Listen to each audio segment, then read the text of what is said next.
Assalamualaikum students, I hope you are fine today.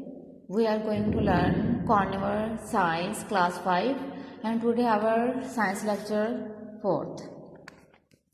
And our topic name is what is the soil erosion.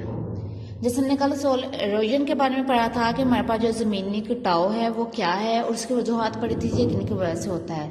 आज हम उस topic के बारे में कुछ क्वेश्चन है, हम अब उन क्वेश्चन के आंसर देखेंगे। पेज नंबर 107 पर फर्स्ट क्वेश्चन इसने पूछा हमसे what is the soil erosion. जो हमारे पास सोल इरोजन है वो क्या है। जैसे कल हमने टॉपिक में किया था what is the soil erosion, इसके टॉपिक में मैंने आपको करवाया भी था क्वेश्चन कि डिफाइन सोल इरोजन, तो वही वाले इस क्वेश्चन का हम आंसर करेंगे। Soil erosion is the wearing away, soil erosion यानी जमीनी कटाव is the wearing away of the top soil, यानी जो सोल इरोजन है ये किसकी वजह से होता है। जो जमीन की टॉप सोल है, जो मेरा हमारे पास टॉप सोल की क्या थी, ओरिजिन थी, उसको क्या करता है, दूर करता है। वो ये हमारे पास टॉप सोल है क्या है, most fertile part of the soil, ये जमीन का बहुत जरखेजी पार्ट है। ड्यू टू द ये किसकी वजह से खराब होता है, due to the natural physical processes, natural कुदरती फिजिकल तबी या फितरती अमल प्रोसेसिव तरतीब की वजह से, ह्यूमन एक्टिविटीज की वजह से। यानी जो हमारा सोल इरोजन है ये हमारे पास क्या है, जमीन की टॉप सोल है और ये किसकी वजह से खराब हो जाती है, natural physical processes. Natural physical progressive क्या आते हैं, कुदरती या फिजिकल अमल, यानी हमारे पास क्या आते हैं जब बहुत ज्यादा तेज आंधी चलती है, बारिश होती है, सैलाब वगैरह आती है। और ये ह्यूमन एक्टिविटीज क्या आती है, जब हम ओवर क्रॉपिंग करते हैं, डिफोरेस्टेशन करते हैं, तो ये हमारे पास क्या आती है, सोल इरोजन का बायस बनती है। तो हमारे पास जो फर्स्ट क्वेश्चन उन्होंने पूछा है what is the soil erosion, तो इसका आंसर हमारे पास टॉप पे है, जो हमने कल किया था डिफाइन सोल इरोजन, वही आप करोगे। Soil erosion is the wearing away of the top soil, most fertile part of the soil due to the physical natural physically processes of human activity.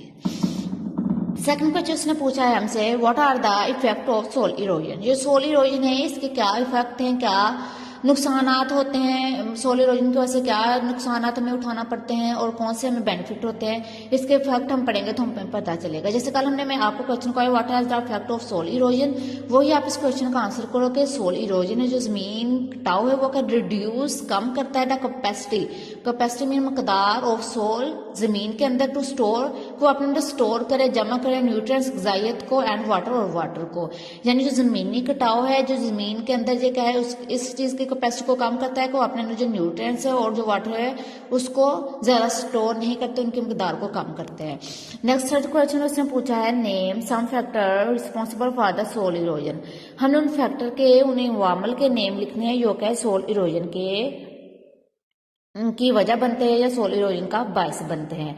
इस क्वेश्चन का आंसर मैंने इसके सामने लिख दिया है, नीचे लिख दिया है कि हमारे पास विंड इरोजन मतलब कौन कौन से फैक्टर है, हम उस फैक्टर के नेम लिखें, wind erosion, water erosion and some human activities. हम ह्यूमन एक्टिविटीज क्या आती है हमारे पास, ओवर क्रॉपिंग बहुत ज्यादा फसलें उगाना, और ग्रेजिंग क्या करता है, ग्रेज का मतलब होता है चरना, तो जहाँ क्या है ओवर ग्रेजिंग बहुत सारा चरना है। एंड डिफोरेस्टेशन यानी जंगलात को हम काटना।